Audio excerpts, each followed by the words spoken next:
Fala galera, sejam bem-vindos ao canal, professor Fábio. Olha, vocês devem estar acompanhando aí os acontecimentos nos últimos dias e vendo o desespero de várias pessoas se agarrando na fuselagem do avião ou então se escondendo em trem de bordo e pegando carona para tentar fugir lá do Afeganistão. Só que eu queria ver com vocês o seguinte, será que é uma boa ideia a pessoa viajar do lado de fora ou no compartimento do trem de bordo? Então, se não é possível mudar o que já está acontecendo por aí, eu acho que é importante trazer pelo menos alguns conhecimentos físicos e até fisiológicos para a pessoa saber se ela estiver pensando em fazer esse tipo de viagem. Então, vem comigo e vamos pegar uma carona nesse avião aí, mas fica comigo até o final para você ver se é uma boa ir dentro e fora. Então, galera, eu montei aqui uma apresentação muito breve, assim, com os principais conceitos físicos que são importantes para nós decidirmos se vamos pegar carona nesse avião ou não. Então, quais seriam os desafios? Eu elenquei alguns principais para que a gente pudesse estar discutindo. O primeiro deles é o que seria esperado da pressão e a densidade do ar, né, durante um voo. Depois, falar um pouquinho da temperatura, uma força de arrasto que vai ter durante esse voo, e depois eu vou simular as condições do voo fora e dentro. E ainda vou dizer para vocês aí se há casos de pessoas que sobreviveram a esses voos. Então bora lá. Primeira coisa, pressão e densidade. Como que varia a densidade e a pressão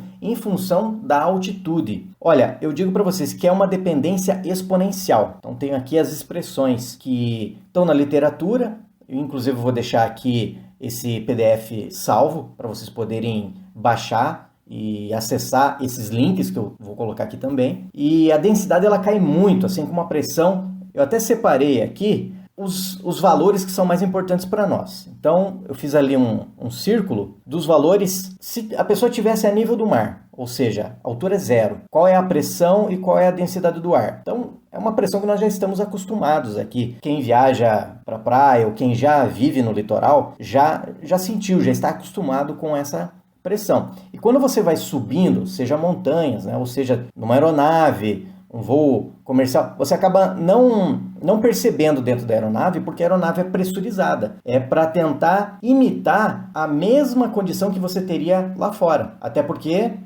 imagina você dentro da aeronave com baixa pressão, eu vou falar aqui também sobre a temperatura, num voo que dure, sei lá, meia hora, uma hora, 2 horas, nessas condições, né? Como que você ficaria dentro da aeronave se ela não fosse pressurizada? Ela precisa ser pressurizada. Eu vou mostrar por quê. Então, o que acontece, por exemplo, num voo comercial? Que o avião está a mais ou menos aí 10 km de altitude. Como é que ficam os valores de pressão e de densidade? Basicamente, a densidade ela cai a 35% do que se encontra a nível do mar. E a pressão cai a 26%. Então, imagine que durante um voo, uma pessoa na asa do avião, ou ali segurando na fuselagem, ou dentro do trem de pouso, ia cair muita pressão. Isso tem alguns fatores, né? Algumas implicações que eu vou falar daqui a pouquinho para vocês. Temperatura. Como é que fica a temperatura lá em cima? Bem, a nossa casa, né? A Terra, ela tem várias camadas. A atmosfera tem várias camadas. E dentro de cada camada você tem um comportamento térmico. E eu até coloquei aqui um gráfico para vocês. Nós estamos falando, nesses voos, da primeira camada, a troposfera. Então, dentro da troposfera é onde acontecem todos os fenômenos climáticos. Então, chuva, granizo, neve, furacões, grandes cúmulos, pode até subir um pouco mais, né, até a estratosfera, alguns tipos de nuvem.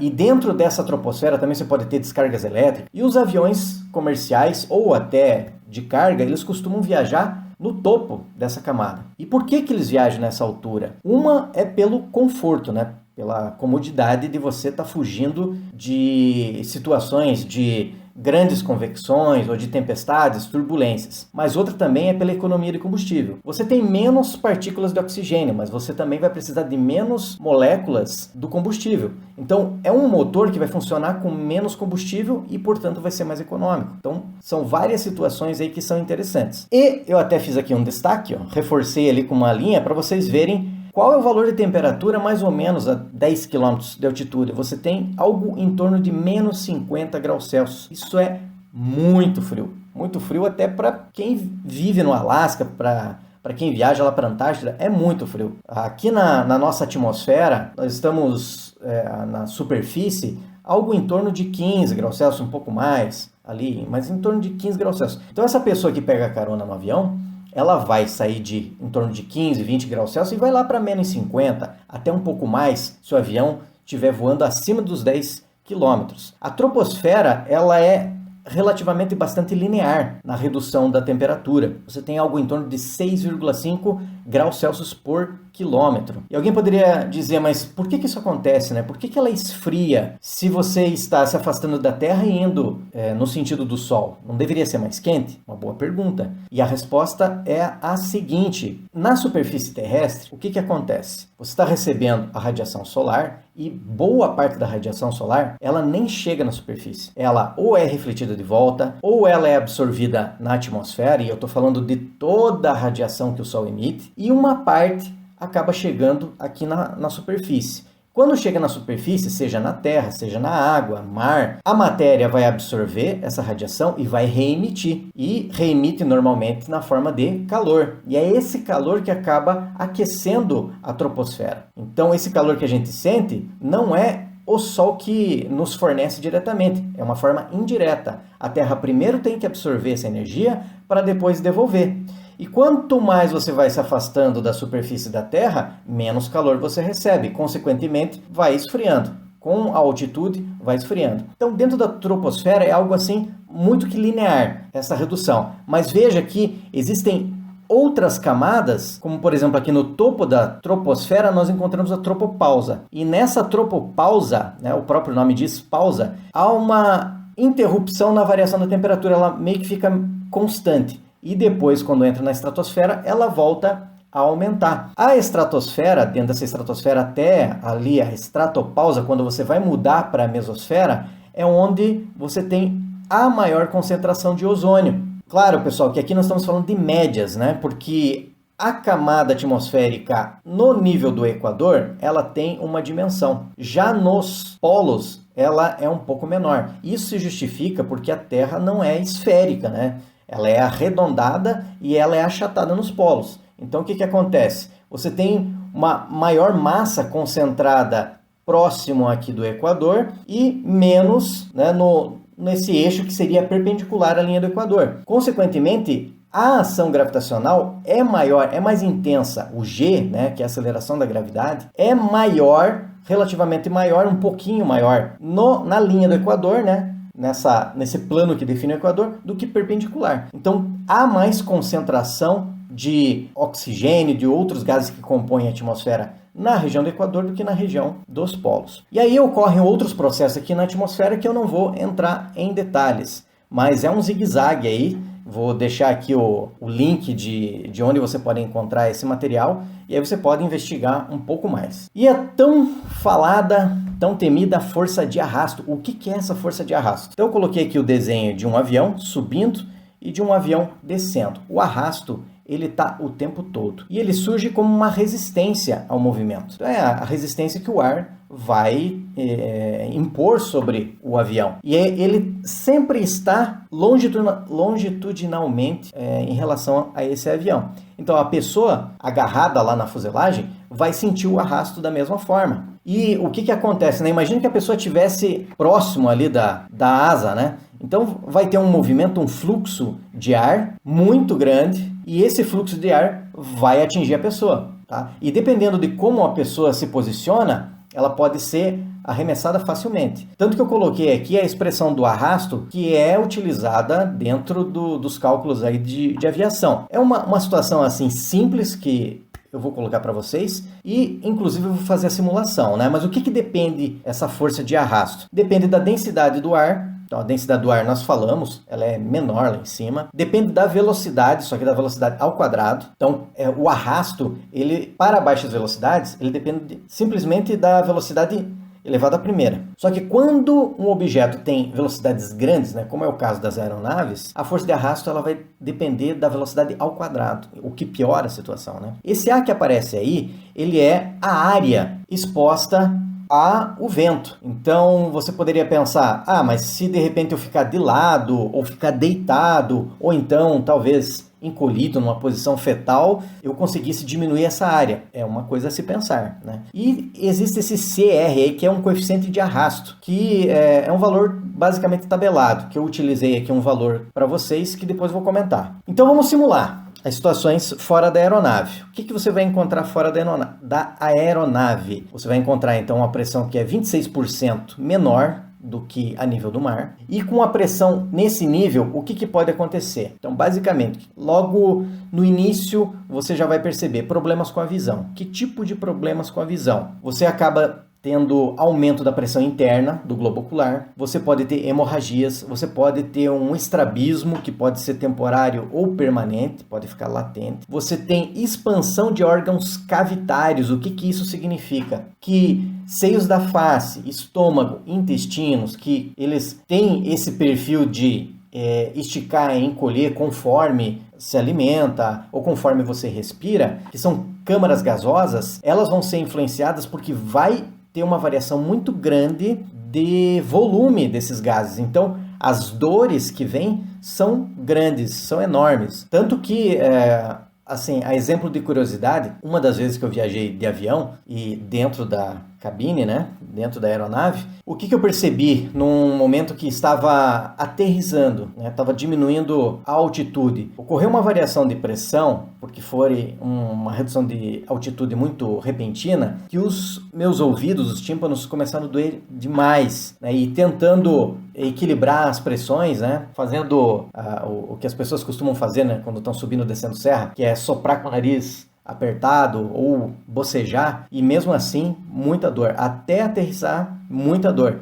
Então, imagine o que uma pessoa fora da aeronave vai sentir. Então, é indescritível. É uma dor como essa indescritível. Sem dizer na redução do oxigênio, tá? Porque você vai ter, basicamente, uma aplicação de uma lei que se aprende lá no ensino médio, que é a lei de Boyle-Mariotte, que você tem uma relação de pressão e volume que ela acaba se mantendo desde o início até a altitude que você tiver lá, nos 10 km de altura, né, fora da aeronave ou dentro do compartimento do trem de bordo. Que é assim, pressão e volume é uma constante. Então, se está reduzindo a pressão com o aumento da altitude, o que você espera que aconteça com o volume? Que ele aumente. Redução de pressão, aumento de volume. Então, nós teremos esse gráfico aqui, que eu estou representando. Ó, quando aumenta a pressão sobre um gás, o que acontece? Diminui o volume. E o inverso também é verdadeiro. Se você está reduzindo a pressão, acaba aumentando o volume. Então, imagine aumentando o volume do teu estômago, do teu intestino, das faces,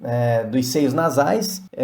Vai te dar muita dor que você vai até desmaiar. E é o que acontece muitas vezes com essas pessoas, elas desmaiam, elas caem por causa que desmaiaram, ficaram inconscientes. E eu fiz até aqui uma continha, se a pessoa tiver a 10 km de altitude, levando em consideração esses valores aqui de pressão, já fiz a continha para vocês para ficar rápido, vai ter um aumento de mais ou menos 4 vezes o volume dessas câmaras gasosas dentro do corpo. Ah, mas vai aumentar mesmo? Olha, só não aumenta porque os tecidos da musculatura vai fazer uma ação contrária, mas a tendência é de querer aumentar. Então vai ter uma tensão muito grande e pode assim, com o aumento da altitude, o que aconteceria com o corpo humano se não tivesse nenhuma proteção? Nós explodiríamos, né? Porque a pressão interna se torna tão grande que nós explodiríamos. Então, por isso que um astronauta tem que usar aquelas roupas, senão ele explode. E a temperatura? Então, imagine menos 50 graus Celsius do lado de fora. O que surge inicialmente, né? Quando está reduzindo a temperatura? Surge vasoconstrição. O que é essa vasoconstrição? É a redução do calibre das veias, né? Das artérias. Então, consequentemente, vai passar menos sangue e menor aquecimento dos tecidos. Por isso que nós sentimos a pele mais fria.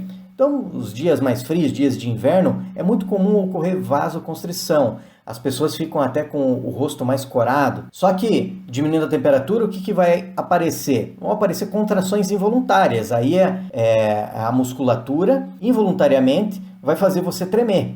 Então, você não consegue mais dominar os teus movimentos, você começa a tremer. E por que isso acontece? É uma tentativa do organismo se defender da redução da temperatura, fazendo com que a musculatura libere calor. E como vai continuar acontecendo a redução de temperatura, qual que é o próximo passo? É a pessoa perder o nível de consciência. Então a pessoa reduz o oxigênio e está tendo pouca circulação sanguínea, a pessoa acaba desmaiando. Então, muitas pessoas acabam morrendo porque caem do avião durante o voo. Então, não vão conseguir ter consciência para se manter preso. Além disso, frequência cardíaca diminui, pressão diminui e o irreversível, né, que é a morte. E o arrasto, falei para vocês, né, sobre o arrasto. Então, quais são as condições lá em cima? Bom, diminuiu a densidade do ar, foi a 30 e poucos %. Então, isso é bom para diminuir o arrasto? É bom. Só que a velocidade, ela vai com o quadrado. Então, voos comerciais, cargueiros,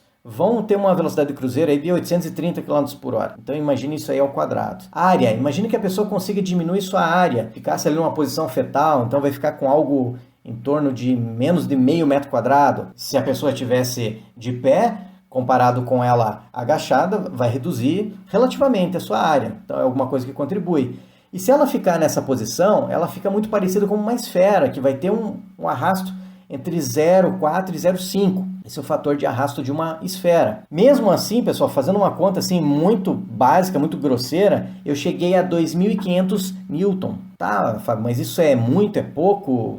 O quão grande é essa ação? Aí eu quero chamar a atenção de vocês para uma expressão que eu ensino lá para os meus alunos em mecânica, que é o peso, que é você pegar a massa vezes a aceleração da gravidade.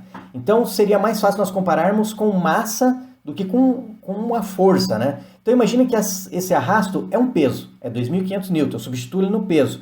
E a aceleração da gravidade é 10 metros por segundo ao quadrado, para efeito de cálculo. Então, dividindo 2.500 por 10, mesmo assim eu teria uma massa de 250 quilogramas. Então, imagine você pendurado numa peça metálica e amarrado você, sei lá, por uma corda, uma pedra de 250 kg. Não vai aguentar, vai arrastar você. É o que acontece, é o que foi filmado, é o que foi já mostrado para vocês, pessoas caindo. Infelizmente, elas vão cair. Não tem como sobreviver do lado de fora de um avião. Mas, e se a pessoa fosse no compartimento do trem de pouso? O que ela iria encontrar? Ó, até tem aqui um cidadão do site da BBC, que foi fotografado dentro desse compartimento, que ele aparentemente é relativamente grande. O problema é que as rodas ocupam a maior parte do espaço. Então fica muito difícil você escolher um lugar que você não seja esmagado. Existem vantagens de ficar lá dentro que você não vai encontrar lá fora. Agora, a pressão é a mesma, a variação de volume dos gases do teu corpo é a mesma, a temperatura é a mesma, a questão que lá fora, por causa do vento, você teria uma sensação térmica menor, mas a temperatura é a mesma. Você estaria livre do arrasto, você não seria jogado para fora, você iria ficar inconsciente ou perder a vida lá dentro. Só que tem o problema do esmagamento. Quando o trem de pouso for recolhido, você pode ser esmagado. Então, dependendo de onde você fica, pode se salvar, ou então ser esmagado. Agora, há casos de pessoas que sobreviveram, por incrível que pareça, há. E a Autoridade Federal de Aviação dos Estados Unidos analisou dados do mundo inteiro desde 1947 até 2018. Eu não peguei todos os casos, tá? Eu analisei apenas alguns e trouxe alguns mais importantes, assim. Eles registraram 125 casos de passageiros clandestinos em 111 voos. Veja, pessoal, 125 pessoas em 111 voos. Significa que em alguns voos tinha mais do que um clandestino. E qual que são as contas aí? Desses 125, 97 pessoas morreram e 28 sobreviveram. É alguma coisa em torno de 22%. Então, não é tão baixo o índice de sobrevivência, né? A probabilidade de você sobreviver. É até razoavelmente grande. Se você olhar os números, né, os dados, é razoavelmente grande. Tentar a sorte, né? Em 1969, teve o caso do Armando Socarras Ramírez, 22 anos. Ele conseguiu fazer um voo de Havana, Cuba, para Madrid e ele sofreu algumas queimaduras, sem grandes danos. Peraí, mas queimaduras? Como assim? Veja, o frio, ele provoca queimaduras, mas ele também pode ter sido queimado pelos freios do trem de pouso. Porque durante a frenagem, os freios aquecem muito, então a pessoa pode ter queimaduras. Em 2010, um homem romeno de 20 anos chegou a Heathrow, acho que é assim que fala, né? Vindo de Viena, escondido no trem de pouso de um jato particular. Então imagina se o trem de pouso de um avião comercial já não tem muito espaço, imagine de um jato particular. Em 2014, isso aí eu vi muita gente comentando, né? Um menino, Yahya Abdi, de 15 anos na época, ele se escondeu num Boeing 767 saindo de San José, Califórnia, e foi parar no Maui, no Havaí. Ele era somali, ele queria ir para a Somália ver a mãe dele e acabou indo para o Havaí. Então, galera, minha opinião numa situação dessas, né? Vocês viram os desafios, as problemáticas que eu apontei para vocês. Se fosse para eu optar do lado de fora, eu não iria jamais. Talvez eu tentasse a sorte no trem de pouso, mas mesmo assim, 22% ali de chance de sobrevivência, eu não sei se é legal, mas enfim, dependendo do nível de